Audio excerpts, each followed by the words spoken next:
Tolong ingatkan kepada Allah, saya pernah ada di sini, saya pernah ada di sini. Tolong ingatkan. Kalau antum di akhirat nanti temukan saya di surga, tolong ingatkan. Diriwayatkan oleh sahabat Abu Sa'id Al-Khudri radhiyallahu taala anhu, beliau menyampaikan, qala Rasulullah sallallahu alaihi wasallam bersabda, lihat kalimatnya, bima makna. Lihat, saya langsung ke ujung hadisnya saja karena ini cukup panjang sekali. Hatta idza khalasal muslimuna, hatta idza khalasal mu'minuna minan nar. Sampai ketika orang-orang beriman diselesaikan urusannya dari neraka. Maksudnya hisab. Ya, saat dihisab dan dipisahkan nih, orang beriman semua sudah masuk surga, siap masuk surga semua ya. Yang buruk-buruk masuk neraka, dah masuk ke neraka. Jadi kalau amalan anda misalnya 50,001%, Masya Allah, maka anda masuk ke dalam surga insya Allah, lebih banyak amal baiknya. Tapi kalau amalan jelek anda misalnya 50,001%, amal baiknya 49,99, masuk kemana? Neraka, walaupun cuma 0,01%. Yang jadi masalah sekarang 50%, amal baik 50, amal jelek 50, masuk ke mana? Taib. Nah itu belum ke surga dan tidak ke neraka. Lihat kalimat saya, belum ke surga, tidak ke neraka. Disimpan di tempat yang tinggi, yang bisa teramati keduanya, bisa melihat ke surga, bisa terdengar jerit neraka. Kalau lihat udah nggak tega, udah nggak kuat ke neraka, terdengar jerit neraka. Ya, itu disebut dengan A'raf namanya, tempat tinggi yang bisa melihat keduanya, disebut A'raf ya. Makanya ada Quran surah Al-A'raf, anda baca dari ayat 45-nya sampai dengan ayat ke-50-nya. Ada ashabul A'raf yang belum ke surga dan sangat ketakutan mendengar jerit-jerit neraka sehingga ingin mengharapkan rahmat Allah Subhanahu wa taala. Dia akan ditempatkan di situ di tengah-tengah nanti sampai selesai hisab. Begitu selesai hisab, dia memohon rahmat Allah, diberikan rahmat Allah, baru kemudian dimasukkan ke dalam surga. Kalau hisabnya misalnya berlangsung selama sehari, maka 1000 tahun dia nunggu di situ. Tayyib. Hatta idza khalasal mu'minuna minan nar, sampai ketika orang-orang beriman itu ya, mulai diselesaikan dari urusan nerakanya. Tayyib, sudah mulai masuk ke dalam surga. Ini sudah selesai, mau masuk ke dalam neraka dan dimasukkan, masuk semuanya. Apa yang terjadi? Ma minkum min ahadin bi ashaddi munashadatan lillahi fi istiqsa'il haqqi li ikhwanihi tayyib minal mu'minin lillahi minal mu'minin. Anda tidak akan temukan pada saat itu situasi saat orang-orang beriman akan masuk ke dalam surganya, sementara yang neraka sudah dihukum di situ, sudah banyak yang dihukum, sudah macam-macam masuk. Ini sudah mulai mau selesai, tiba-tiba ada orang-orang yang mengadu kepada Allah Subhanahu wa taala, memohon dengan sangat. Nabi katakan, Anda tidak akan pernah temukan orang yang paling banyak kuat permohonannya kepada Allah, memelas dengan tulus. Asyaddu munasyadatan. Munasyadah itu sesuatu yang dimohonkan dengan sangat. Ya Allah, mohon ya Allah, mohon ya Allah. Fawalladzi nafsi biyadi, sampai Nabi berkata, maka demi Allah yang jiwaku ada di tangannya. Ini Nabi bersumpah dengan jiwanya.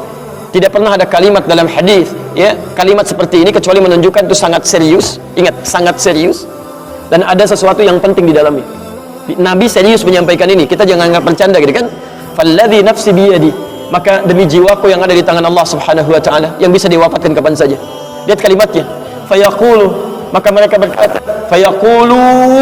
berkata, ya Rabbuna, wahai Rabb kamu, wahai Rabb kami yang tengah merawat kami di dunia, memberikan kecukupan, memaafkan kami, mengampuni kami dan memberikan nikmat surga sekarang. Ya Rabbuna, wahai Rabb kami, hum ashabuna, mereka ada di antara teman-teman kami. Dalam kalimat yang lebih kuat, kalimat yang menggunakan ikhwan, kata ikhwan, hum ikhwanuna, hum ikhwanuna, mereka saudara-saudara kami ya Allah. Hum yasumuna ma'ana, ada orang-orang yang berpuasa bersama kami saat di dunia. Yusalluna ma'ana, kanu yusalluna ma'ana, mereka salat bersama kami saat di dunia. Jadi tiba-tiba ada sekelompok ikhwan yang datang kepada Allah, yang kehilangan saudaranya. Kok nggak ada di surga gitu kan? Ketika dia mau berangkat, padahal dulu punya cita-cita yang sama dan sebagainya, tapi karena bekalnya tidak cukup, sebagian ada yang masuk ke dalam neraka. Tiba-tiba mengatakan kepada Allah dengan permohonan yang sangat, ya Allah, saya kehilangan saudara saya. Ya Allah, saya kehilangan saudara saya. Ya Allah, dulu kami puasa sama-sama. Ya Allah, dulu kami sholat sama-sama. Ya Allah, dulu kami ibadah sama-sama. Ya Rabb, kami tidak temukan dia di sini. Ya Allah, mohon, terus mohon. Sampai ketika puncak pada permohonannya, tiba-tiba Allah berfirman, akhriju man araftum. Para malaikat, keluarkan orang yang dikenali oleh orang-orang ini, yang disebutkan tadi. Keluarkan mereka dari neraka. tiba-tiba dikeluarkan, bertemulah orang-orang ini dengan temannya.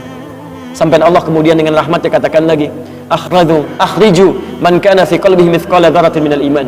Keluarkan sampai yang ada titik terkecil iman dalam hatinya, keluarkan dari neraka. Bahkan hadis ini ada di Al-Bukhari nanti, ya ada di Al-Bukhari nomor hadis ke-14, posisi paling kiri sebelah bawah, ya. Tayyib, sampai mereka kemudian dikeluarkan dalam keadaan gosong, sudah mulai terbakar habis dan dimasukkan ke dalam surga kemudian. Setelah selesai hisabnya di dalam nerakanya, dikeluarkan dari situ.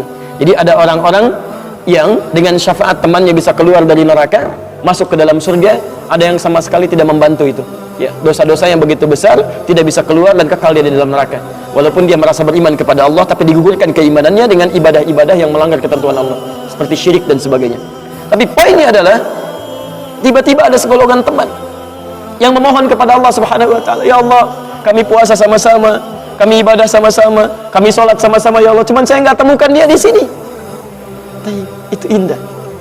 Nah, permohonan sesuatu untuk melengkapkan pada yang kurang disebut dengan syafa' namanya. Pelengkap yang kurang disebut dengan syafa'. Makanya di tarawih itu ada salat syafa'. Antum salat 11 rakaat, 2 rakaat penyempurnanya yang ke-10 disebut dengan syafa', 1 rakaat akhirnya disebut dengan witir. Ya, ada teman yang merasakan ada yang kurang nih ya Allah, begitu saya masuk teman saya nggak ikut, saya ingin dilengkapi dengan itu ya Allah.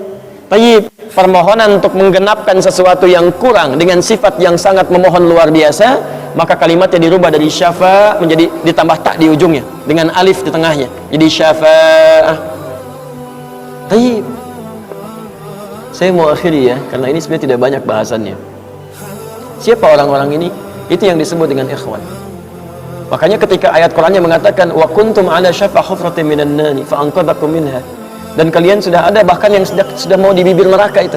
Karena ketika diangkat itu oleh Allah Subhanahu wa taala dengan perintahnya, ya diperintahkan oleh Allah. Tayyib, dalam bahasa hadisnya ada yang diangkat baru neraka itu masuk ke kakinya sampai ke betisnya. Ada yang sudah masuk sampai ke punggungnya, ada yang sudah ke lehernya, dan ada yang sudah tenggelam di dalamnya. Tayyib, jadi ada yang baru di bibir neraka diangkat, ada yang baru sudah mau masuk ke neraka diangkat, ada yang sudah tenggelam diangkat. Jadi macam-macam. Ya, fa asbahtum bi ni'mati ikhwana. Siapa yang bisa mengangkat itu semua? Di antaranya Allah berikan nikmat kepada Anda dengan dapatnya ikhwan-ikhwan dalam kehidupan. Cuma itu yang bisa menolong Anda di hari akhirat, teman-teman terbaik selain syafaat-syafaat yang lainnya. Ada orang mendekat kepada Al-Qur'an, ada orang sering bersalawat kepada Nabi, ada orang mendekat pada hukum-hukum Allah. Ada orang-orang yang belum bisa maksimal menunaikan itu semua, dia cari teman-teman yang soleh yang menunjukkan pada kebaikan-kebaikan. Bukankah sering Anda dapati seperti itu? Mungkin Anda bersahabat dengan teman yang tingkat ibadahnya jauh di atas Anda.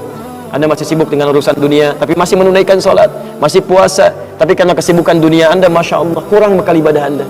Tapi beruntungnya Anda dengan punya teman yang soleh, berjamaah dengan imam yang soleh, puasa dengan dia, buka sama-sama, kadang sering ikut-ikut misalnya dalam ta'limnya, dalam macam-macamnya, Masya Allah. Maka tiba-tiba ketika Anda dikenal oleh dia, diingat oleh dia, di akhirat nanti tidak ditemukan Anda, ya Allah, dia kawan saya ya Allah, dia teman saya ya Allah, dia saudara saya ya Allah, kami pernah ta'lim sama-sama ya Allah, kami pernah puasa sama-sama ya Allah, kami pernah sholat berjamaah sama-sama ya Allah. Mohon jangan pisahkan ya Allah, jangan pisahkan. Pertanyaan, sudahkah Anda punya teman seperti itu yang bisa menolong dalam kebaikan? Kalau belum temukan, cepat cari mumpung masih hidup. Sebab kalau sudah kehidupan itu berakhir, tidak mudah untuk menemukannya. Maka pastikan di kantor Anda, teman Anda bisa membawa Anda ke surga. Pastikan di rumah Anda, pasangan hidup Anda adalah teman yang bisa membawa Anda ke surga. Pastikan di tempat kehidupan Anda, siapapun tetangga Anda, kerabat Anda, teman-teman sekolah anak Anda adalah teman yang bisa mengingatkan dan membantu Anda untuk mencari Anda bisa masuk ke dalam surga. Dan saya mohon pada Anda semuanya, tolong ingat ini ya, baik-baik. Kalau nanti di akhirat